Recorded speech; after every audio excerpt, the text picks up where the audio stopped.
All right, doing something a little different. Going to be reviewing your short films and critiquing them, analyzing them, figuring out the strengths and weaknesses of each project. We're going to meet each film where it's at. It doesn't make any sense to compare like a David Fincher film to a middle school student's short film. And we'll mostly focus on the story and the storytelling in each film and look for opportunities where maybe they could have improved certain things.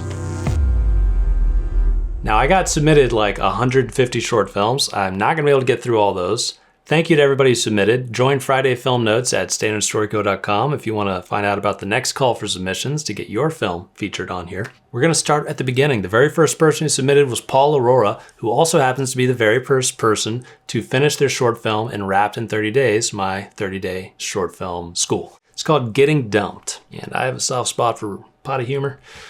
Hope you do too. Here we go. Empty picture frames. Interesting. Dude,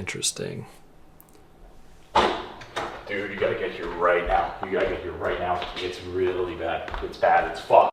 Already, I like the control of the pacing here. We got that little jump, punch in shot, and then cutting the line off for the title. Shows confidence in the edit. That's what we want to see. And then you got a composition that really tells the whole story right here, don't you? Out of your body? Dude, she's on her way. I got lasagna in the oven. I worked all week on a playlist. I picked a movie that shows my charm, but also my sensitive side. I don't know what to do. All right, let me think about it. I got it.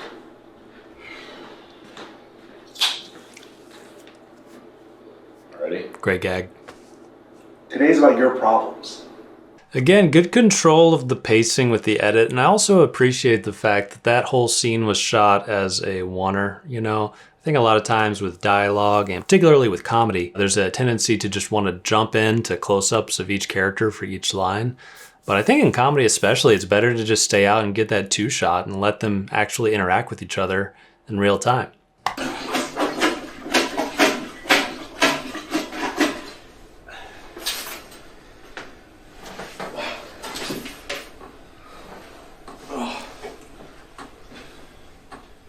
Dude, I'm an idiot.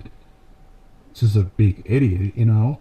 No, I flushed a plastic gift that Teresa gave me down the toilet earlier today. Like, what'd you do?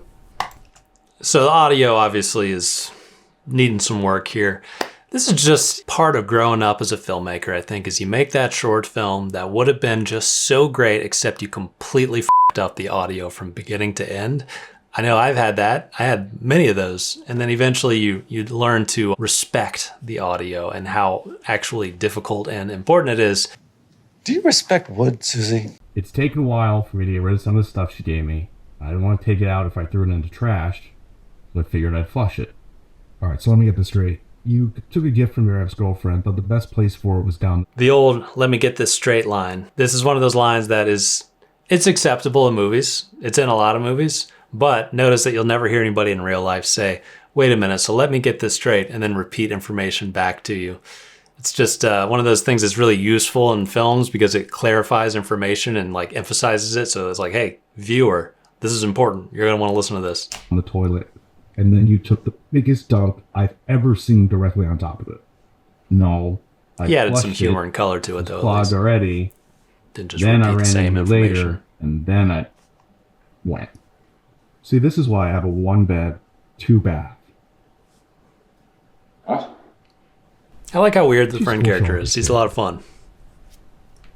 I will say, performance-wise, yeah, I mean, it's more of like a 200th day. it would play funnier if our guy right here played the stakes a little higher. So if he was actually looking a little more afraid, worried, anxious about this whole situation and more serious, I think it would actually play funnier. And there's a few moments throughout this where the friend is delivering his lines and he's got a bit of a smirk that he's hiding on his face. That breaks it a little bit for me. Like, I need this guy dead serious, and the friend being nonchalant, then I think it just makes the whole scene play better.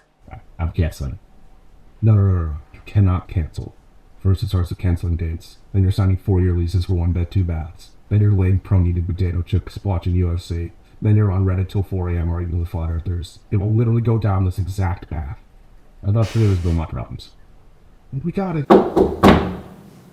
Touch Oh, angle. shit. Whip zoom. You're having a lot of fun. No!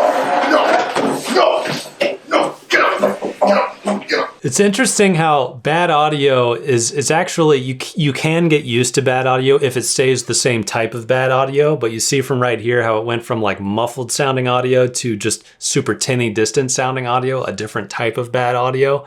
Then it takes us out of it again, it like becomes distracting again.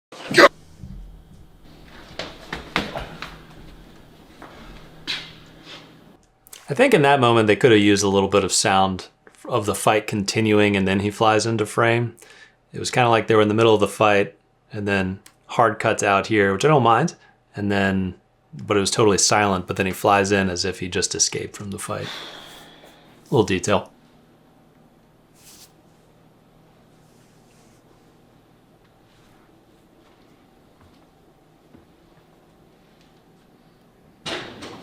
That actually seems like a moment, you know, he definitely is trying to ramp up tension, I'm assuming, with that kind of long move in to the door here.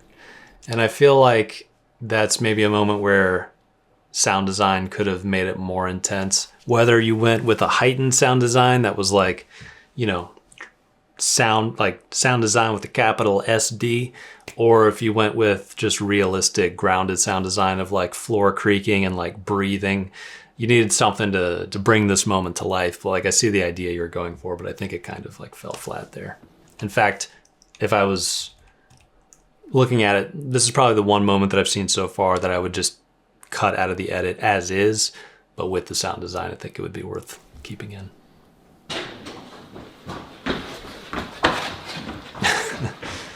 I like that reaction. That's a great little composition here. I love that moment actually. The look back and then you just see this guy scurrying across. You just see the edge of the door, the fridge. You know exactly what he's doing. That was nice visually. Hey! Hi. Smells good in here. It does? The lasagna? Yeah. That'll be ready soon. Nice.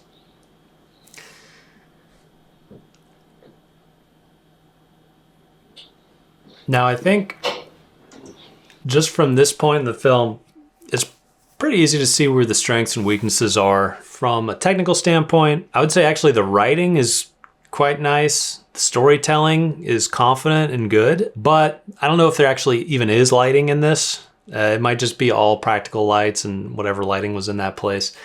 The sound obviously is all over the place, probably using an on-camera mic for this whole film. And the performances are hit or miss and like pretty understated, which, hey, if you're gonna use non-actors, which all these people are for your film, you're better off going for understated performances than performances that are huge and unwieldy.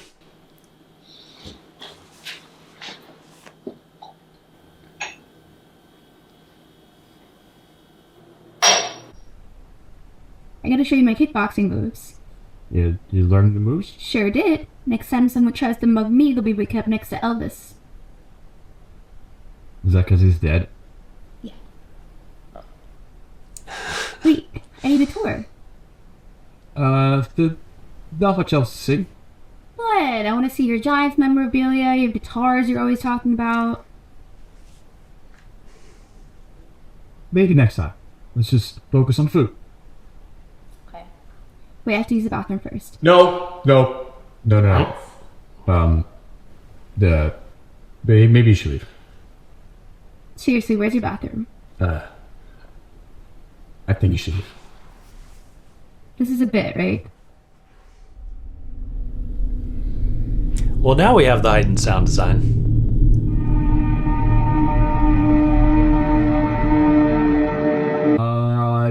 Yeah, of course. It's from the Brady Bunch. Mentioned before. Not 70 years old. You'd like it. Seriously, where's your bathroom? Again, I think as far as the storytelling, you know, it's nice. You had that little fake dream scenario moment. I probably would have pushed it further. Like, instead of just having her walk out, I would have had her flip out or go into the bathroom and see the giant turd and start puking or just gone totally nuts with it. I think it's easy to imagine Oh, there's some more heightened sound design.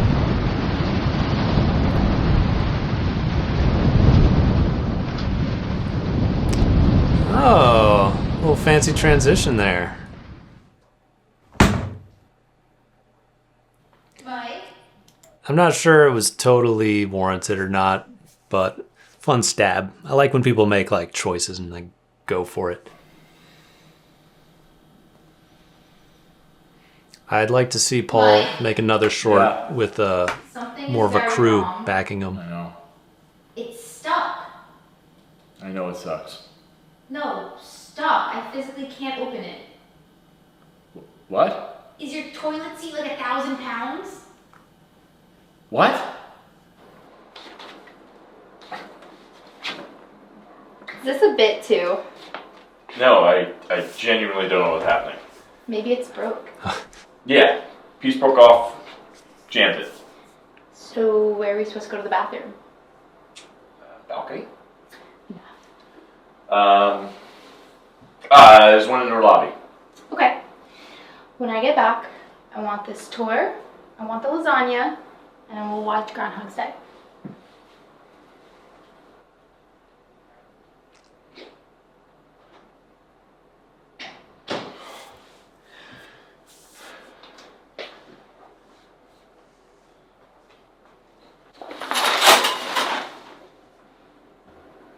Me and you gotta get rid of more shit.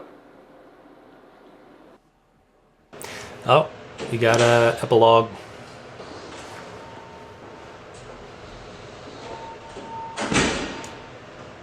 We need a maintenance guy down here ASAP. Some young woman absolutely destroyed the lobby bathroom last night. It's terrifying.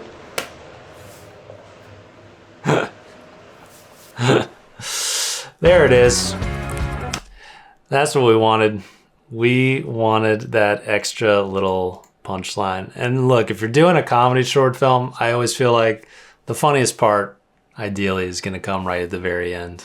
Great job, Paul. I'd love to see him make another project and put a little bit more resources into it. Try to bring on some crew, a DP and a sound person. If you just had those two and they were bringing in a little bit of lighting gear, sound person had everybody laved up, just that, not only would that make the technical quality better, it would free Paul up to focus even more on the storytelling, the performances, and just like nailing everything, keeping everything tight. And I think you'd see a pretty huge jump from this short film to his next one. So thank you, Paul. Let's jump into another one. I'm just gonna randomly pick one here. Gravedigger, horror, 3 minutes, 35 seconds. A graveyard visit takes a terrifying turn. Let's give it a shot. Ooh, we got a 4:3 aspect ratio. Watch out, Lighthouse fans.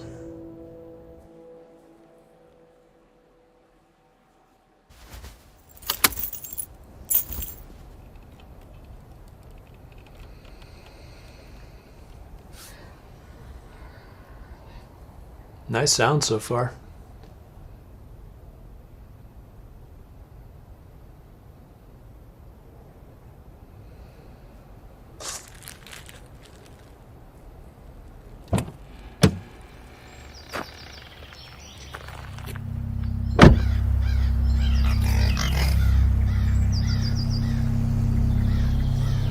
I'm digging it, I'm digging it. It's got some visual flair to it.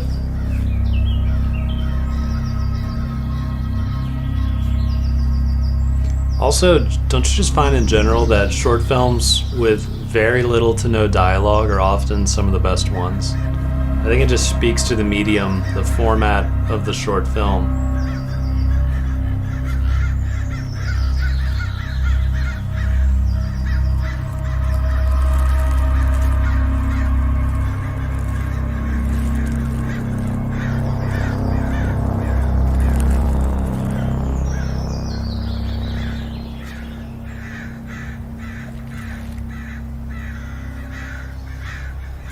Cinematography, sound, technical aspects of this really strong so far, but I'm waiting to... Ooh, there's the story. That's what I was waiting for. All right, we're about 1:50 in. We're actually almost halfway through this short film, and something has now happened.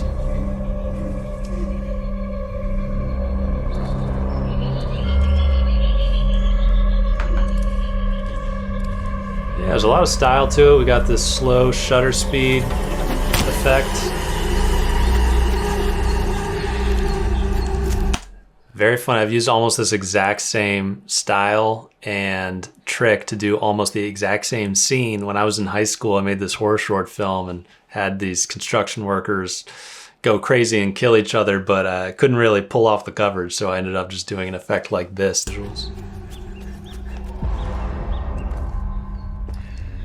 They did it in a way that looks a lot nicer, though. Theirs is more Wong Kar-wai. Mine was like, Wong Kar, why did you do that?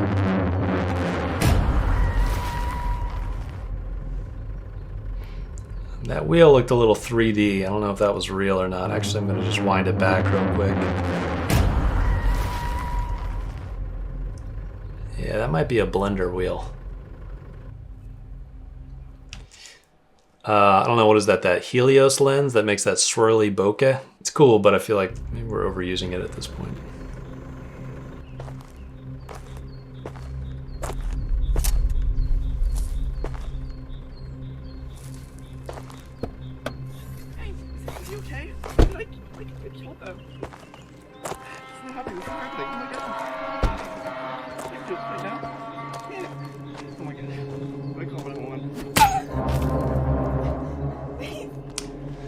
This man's on a rampage.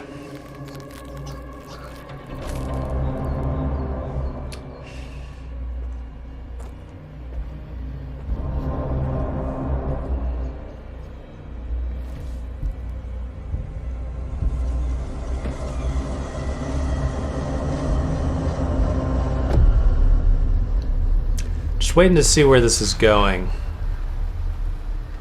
Because if it just ends, I'm going to be left thinking, yes. I think the strengths and weaknesses are pretty clear. I mean, the technical aspects were great, and it looks great. It sounded really good. And there was even, you know, a vision directorially. You had the 4:3 aspect ratio. You had kind of an old-timey aesthetic to it. I do feel like the story and the script was not as developed, though, because ultimately, if you look at it, like, what did we just watch? We watched a guy going to the cemetery to visit a grave, and he gets killed by somebody and escapes, and then a car runs into him, and then the guy finishes him off and kills the other people too. It wasn't like a full story. It was just kind of like something that happened to a guy that went to a cemetery, in my opinion. And look, I love the fact that it's like 3 minutes, 35 seconds before the credits. You got a whole project done that quick. But it does feel like maybe it should have been 5 minutes because it was missing like an extra story beat of something that kind of brings it full circle and just makes it feel like I got a full story. This kind of just feels like the setup to something that we don't get to see play out. This was a fun short film to make. This was my first short film that I took a couple months to plan prior to shooting. I think the project really benefited from that. Fun fact about the shooting location, it was filmed at Stepp Cemetery, which is one of the most haunted cemeteries in the state of Indiana. All right. Interesting fun facts. But thank you, Sam, and great work. I'll be looking forward to seeing what you make next. Let's try to find something a little different. We've gotten a horror, we've gotten a comedy. What's this one? Bloody Birthday. The social outcast who is determined to have the perfect birthday party discovers her power in the process. Mekia, I hope I'm pronouncing your name right, says, I challenged myself to write a 3-page story in one sitting that my friends then helped me shoot in one day. So this is a very tiny project, 3 pages, written in one sitting, shot in one day. And I actually do love when people make projects like this because filmmaking should be accessible and, you know, doable for anybody. You don't necessarily need to wait like a year to go make a short film. In a lot of ways, that's insane. You're much better off like getting more reps in and trying new things and finding your voice and making projects, even if they're really small projects, even if you have like no resources and you're just like throwing it out there and seeing what you can do. That's how you kind of build up a body of work, find your voice, find collaborators, and move on to bigger projects. Yeah. Love her. You know the girl Ayana? Yeah. Love her. How the hell did she set off a fire alarm? Yes. Hi guys! I wanted to formally invite you both to my birthday party this Friday.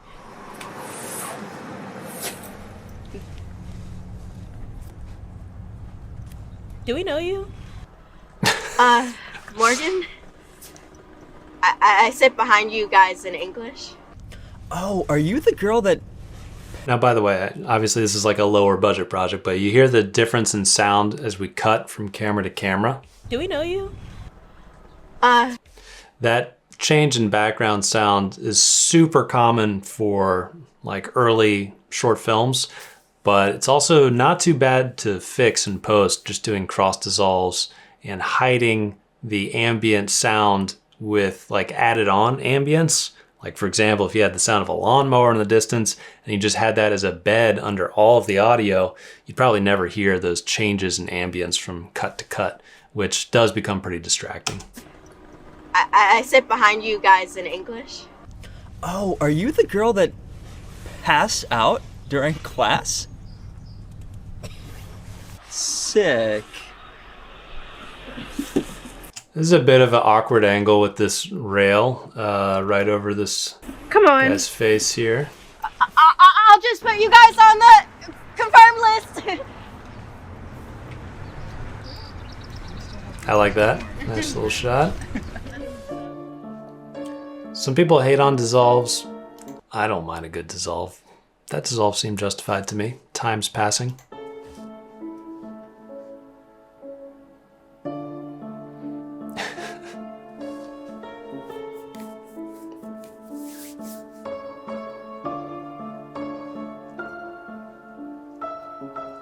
Like the jump cuts, more time passing, anxiety, will they come, won't they?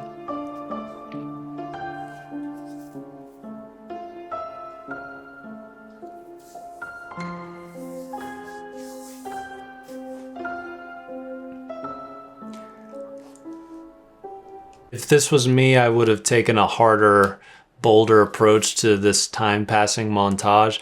A lot of times in short films in general, montage kind of gets overused, in my opinion.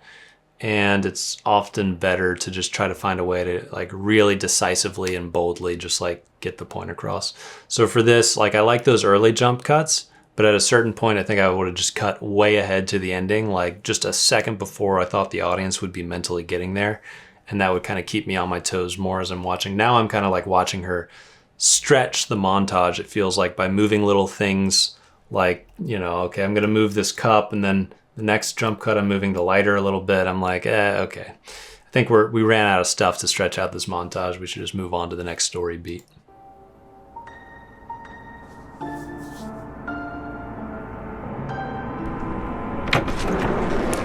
I love the production design.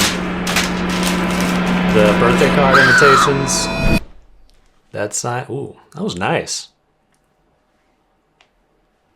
That was a nice little moment. Got really intense and then went to total silence, and I was not expecting it.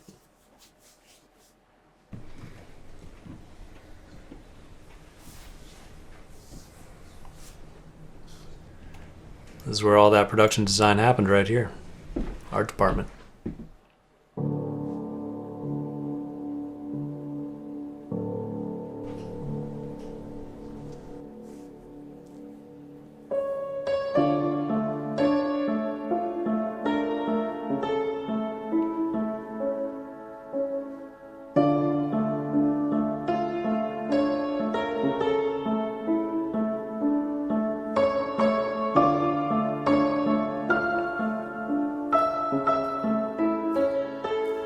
Got more montage going here, but you know, even though the montage might be doing something nice and, you know, focus was a little soft on some of those shots, if we're gonna be nitpicky, I feel like story-wise, structurally, what's this montage doing? I'm not sure it's earning its keep here. And the reason is, I don't know what she's doing or why, and I'm not sure that I'm invested in this moment in the film because of that. Like, I think if I knew that this woman was insane and she had like taken out a knife from the kitchen when she had seen that guy walking by, and then we showed her doing this montage, then I'd be like a little bit more like, oh, she's getting ready to like go kill this guy or something.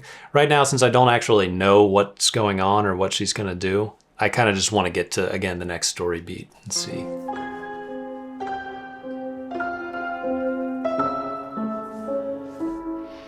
Also, this is super common in college short films, high school short films. Something that I had to learn was empty walls suck in films. It's just like so common. And I think for college students, a lot of the times there's two types of walls that college students have. One is it's completely covered with posters of like every Michael Mann movie or whatever, or it's just completely bare. And both look bad in movies.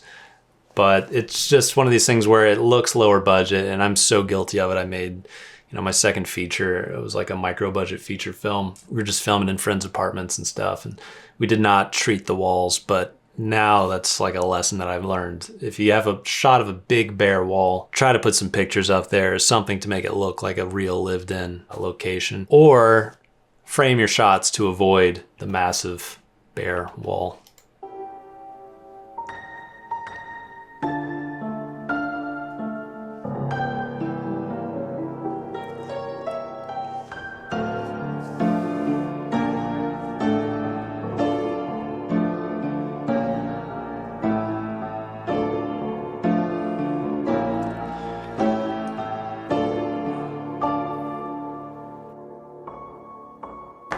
Thank you guys for being here today. It is such a blessing to celebrate the new year in such great company. We got crazy person lighting. I think that's where this story's going.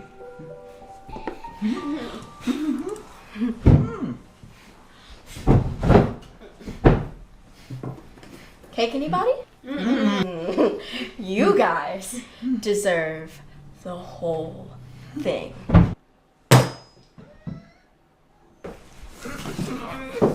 Again, with the audio, just helps to keep, for example, the one shot's audio running throughout the whole thing when you have them like mumbling under the tape. Just use one take's audio and just have it running throughout the whole thing instead of having their actual production audio from each angle.